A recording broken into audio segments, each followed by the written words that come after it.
TV Soares. Não se turbe o vosso coração.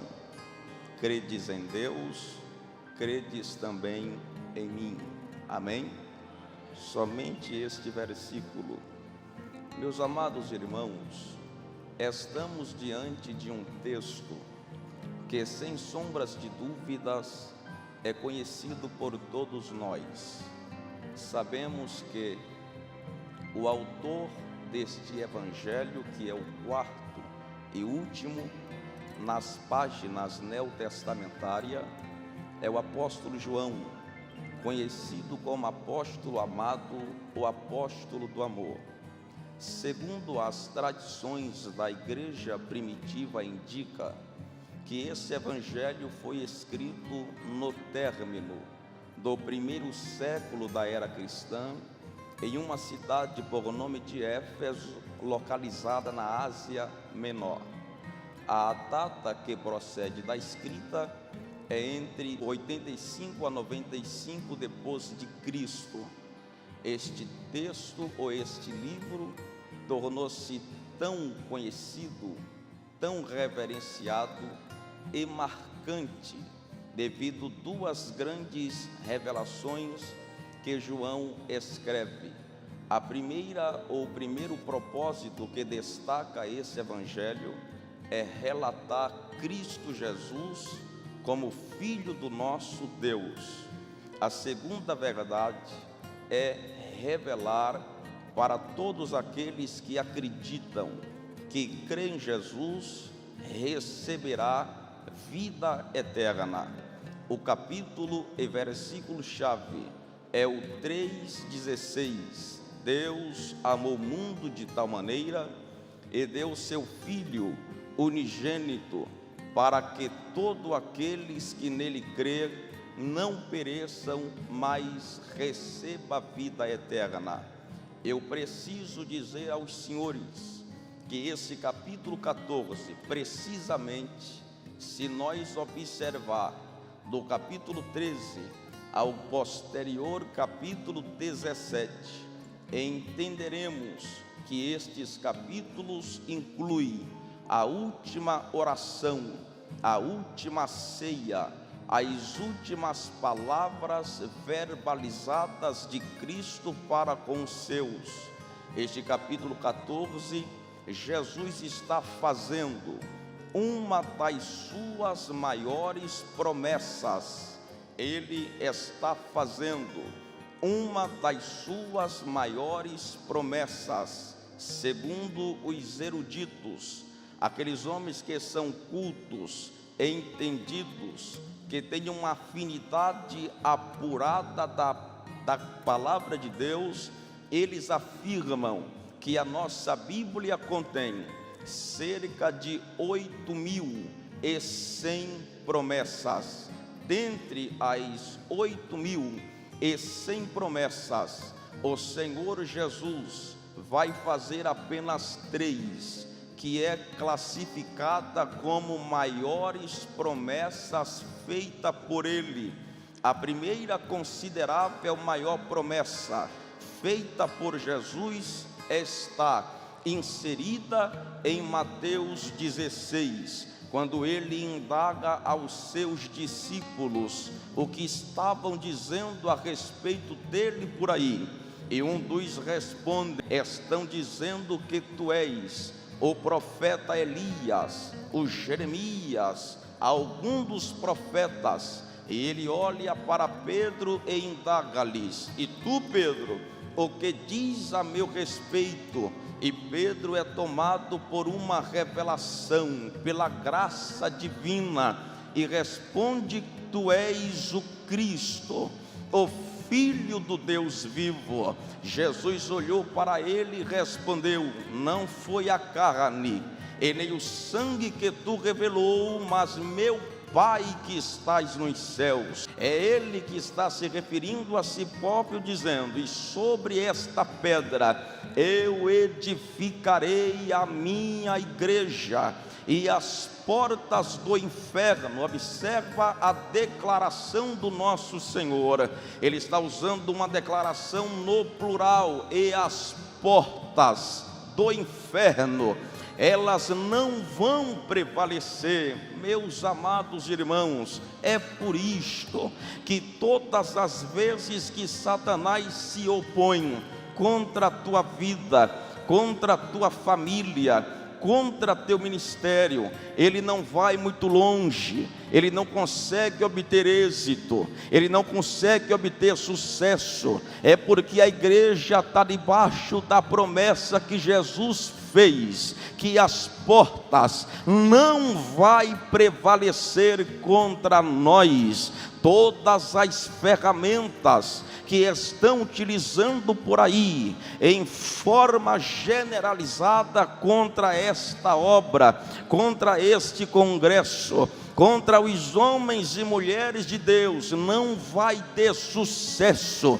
É porque Jesus deixou a promessa e ela está de pé, não vai prevalecer. Só quem acredita nisto, que as portas do inferno não vai prevalecer, só quem acredita nisso, levante a mão. As portas do inferno não vai prevalecer contra a tua saúde, as portas do inferno não vai prevalecer contra a tua família. Levante a mão e dá glória a Deus. A segunda considerável maior promessa: Jesus prometeu derramar do seu Espírito Santo sobre nós. Ele prometeu nos encher do seu Espírito. No Antigo Testamento, o Espírito Santo, ele vinha somente sobre 3 ofícios exercidos, que era estes: ele vinha sobre os profetas, ele vinha sobre os reis e sobre os sacerdotes. Mas Jesus aqui está quebrando o tabu, Jesus está rompendo o protocolo. Ele agora vai usar um camarada por cerca de 17 a 18 anos de idade, por o nome Joel 2:28, profetiza, meu filho, e ele é tomado com uma intrepidez e sai pelas ruas e pelas praças de Jerusalém, e ele começa a profetizar: assim diz o Senhor, no final dos tempos derramarei do meu Espírito sobre toda a carne, os vossos filhos e filhas profetizarão, os jovens terão visões e os velhos terão sonho. A palavra filhos e filhas aqui, no tocante à palavra original, é pequeninos. Jesus está dizendo: eu vou encher uma criança que sai de um ventre cristão até o último período da sua adolescência.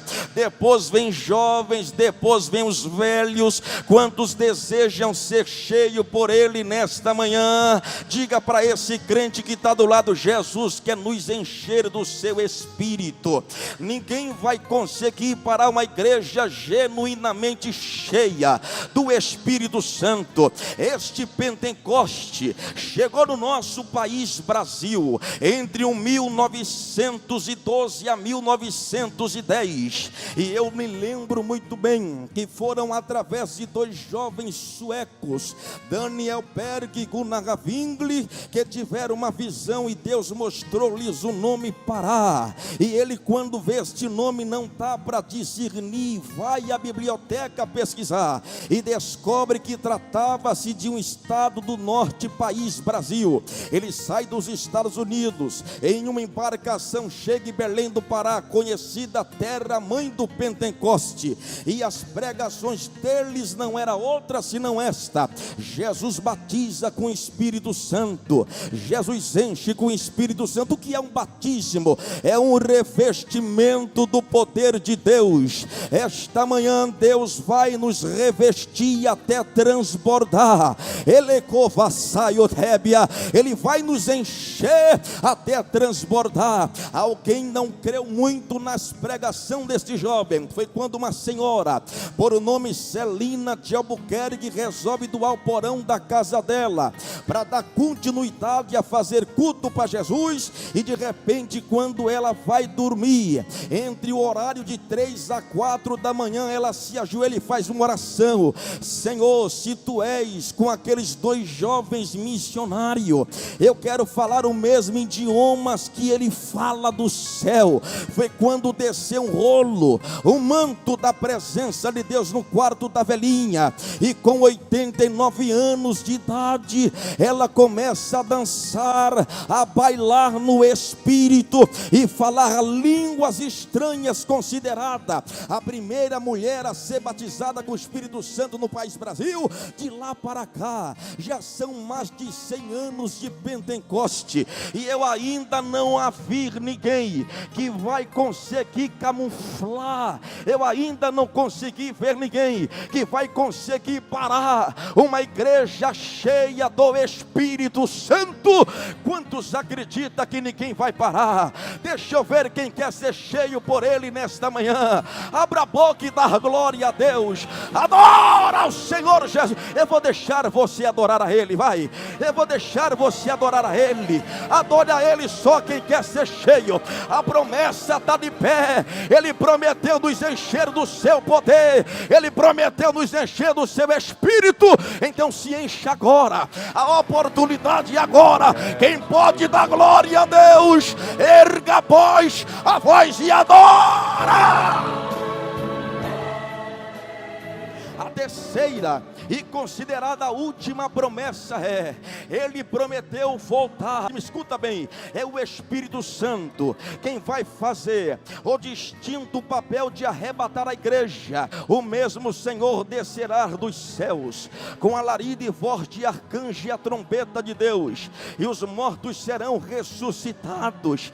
Depois aqueles que estiverem vivos, aleluia, diz a Bíblia que juntamente nós iremos encontrar com o Senhor Jesus nos ares. Deixa eu lhe dizer algo: o Espírito Santo que mora em nós é quem vai fazer o distinto papel de arrebatar a igreja e levar ao encontro dele nos ares. E vou lhe dizer um detalhe, meus queridos irmãos: o Jesus que eu vou ver, pastor Reuel, não vai ser da forma que Isaías descreveu no capítulo 53, sem formosura, sem aparência. Não vai ser desta forma. O Jesus que eu vou ver juntamente com você vai ser mais ou menos da forma que João avistou lá na ilha de Pátimo, capítulo 1 do Apocalipse.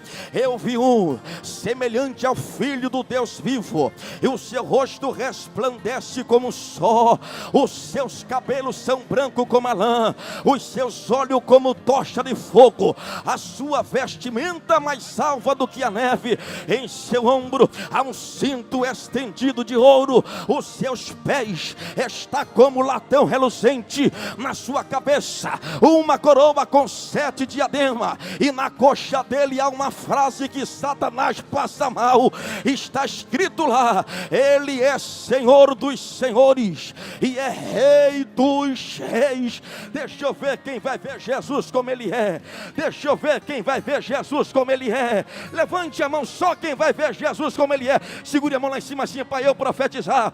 Antes da trombeta soar, o Espírito Santo nos usará para ganhar alma. Antes da trombeta soar, a tua casa vai se converter. Antes da trombeta soar, Jesus vai salvar nossa nação. Antes da trombeta soar, o Espírito Santo vai usar você. O Espírito Santo vai usar você. A trombeta antes de tocar, Ele vai nos usar. Ele vai nos usar. Só quem deseja ser usado por Ele, erga a mão e dá glórias a Deus. O Espírito Santo na Bíblia representa pomba, selo, vento, água, azeite. O símbolo de água é porque Ele vai nos molhar. Deixa Ele molhar a tua vida nesta manhã. Só quem deseja ser molhado por Ele, fica em pé comigo por gentileza. E eu oro por você agora em 30 segundos por gentileza. Ele é água. Oh meu querido irmão, tem muita gente seca, mas Ele vai nos molhar nesta manhã. Se você vê um crente crente que não consegue adorar a Deus, pode deduzir, está precisando dar um mergulho no oceano do Espírito Santo. Tem pessoas que não adoram a Deus e ficam incomodados com quem adora ao Senhor. É porque está seco, meu querido. O Espírito Santo é água, e por onde ele passa, frutifica, brota, renova. Só quem deseja ser molhado por ele aqui agora, feche os olhos aí agora, feche os olhos aí agora. Ele é símbolo de água e é símbolo de azeite, porque ele vai nos encher agora, ele vai nos encher agora. Só quem deseja ser cheio por ele, comece a receber dele mais aí, comece a receber dele aí. Eu vou deixar você receber mais, eu vou deixar ele te encher mais. Igreja vazia, não vai dar certo fazer obra. A igreja tem que ser cheia. Ele é símbolo de azeite. Somente as viúvas prudentes, cheias, com a lamparina acesa, é que vai ao encontro dele. Cadê você que quer ser? Cadê o rebaio? Eminacante o rebaixé da Aramaia. Comece a ser cheio por ele agora. Receba!